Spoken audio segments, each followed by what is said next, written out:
নমস্কার বন্ধুরা, সবাই কেমন আছেন? আশা করি সবাই খুব খুব ভালো আছেন। দিনটি ছিল 16ই আগস্ট, জন্মাষ্টমীর দিন। আর জন্মাষ্টমী উপলক্ষে আমিও সকাল সকাল আমার গোপাল সোনার জন্য কিছু খাবার রেডি করে নিয়েছি। পটল ভাজা, আলু ভাজা, পায়েস, আর সঙ্গে ছিল চিঁড়ে, মুরগি, পাঁচকড়াই ভাজা, চাল ভাজা, তিলের নাড়ু, ঝাল নাড়ু, নারকেল নাড়ু, মিষ্টি, 5 রকমের ফল, এই সব কিছু। গোপাল সোনার খাবার রেডি করার কিছুক্ষণের মধ্যেই আমাদের বাড়িতে ঠাকুর মশাই চলে আসে, আর আমাদের বাড়িতেও গোপাল সোনার পুজো শুরু হয়ে যায়।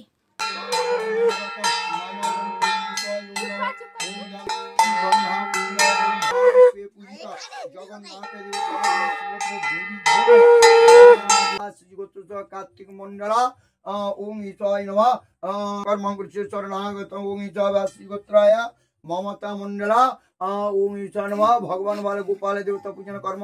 এইভাবেই সেদিনকে আমাদের গোপাল পূজা হয়ে যায়। আর তারপরে বিকেলবেলা আমি ঠিক করি আমার ভাইজিকে একটু কৃষ্ণ সাজাবো, তাই বিকেলবেলা ওকে একটু কৃষ্ণ সাজিয়ে রেডি করে নিয়েছি।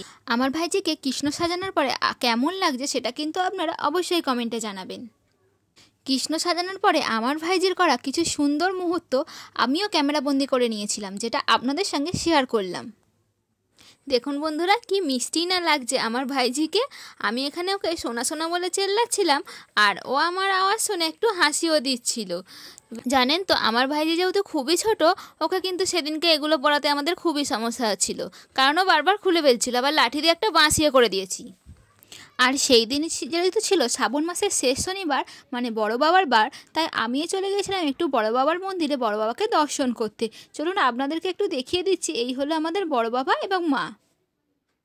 বিকাল বিকাল বড় বাবাকে দর্শন করার পর আমি বাড়ি চলে এসেছিলাম। তারপরে আমি আবারও সন্ধ্যেবেলা চলে গেছিলাম বড় বাবার মন্দিরে। তখন দেখি না বড় বাবার মন্দিরে হোমযজ্ঞ চলছে। আপনাদের সাথে মুহূর্ত শেয়ারও করলাম।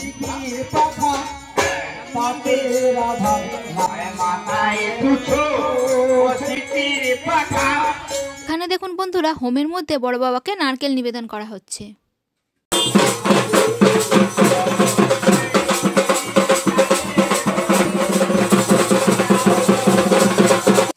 এরপরে পুনরায় হোমের আগুন জ্বালিয়ে আবার হোম শুরু করা হয়, যার একটি মুহূর্ত আপনাদের সঙ্গেও আমি শেয়ার করলাম।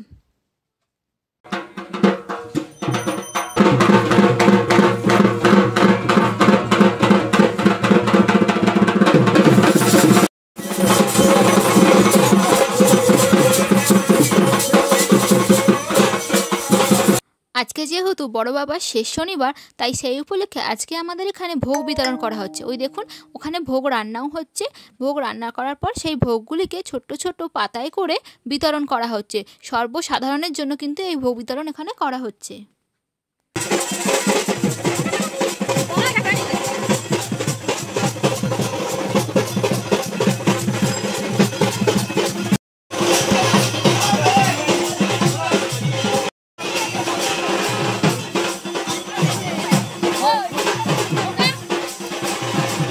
ওদিকে ভোগ বিতরণ চলছে, আর এদিকে বড় বাবার হোম কিন্তু তখন চলছে রমরমিয়া, তাই একটু হোমও আমি দেখতে চলে এলাম। ভোগ বিতরণ দেখে হোম দেখতে চলে এসেছি। ওই পাশে দেখুন বন্ধুরা, ঢাকি দাদারা ঢাক বাজাচ্ছে, আর ওনাদের ঢাক বাজানোর একটু মুহূর্ত আপনাদের সঙ্গে আমি শেয়ার করলাম।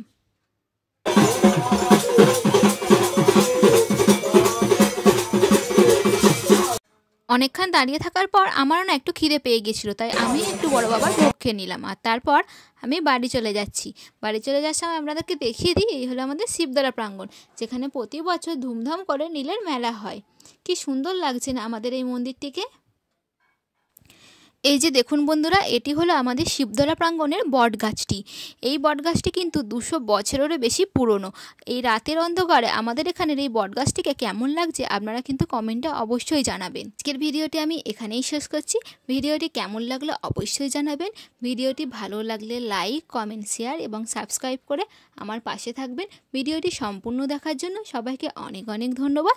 সবাই ভালো থেকো, সুস্থ থেকো, এবং আমার ভিডিও ভালো লাগলে আমার চ্যানেলটি সাবস্ক্রাইব করে পাশে থেকো। বাই।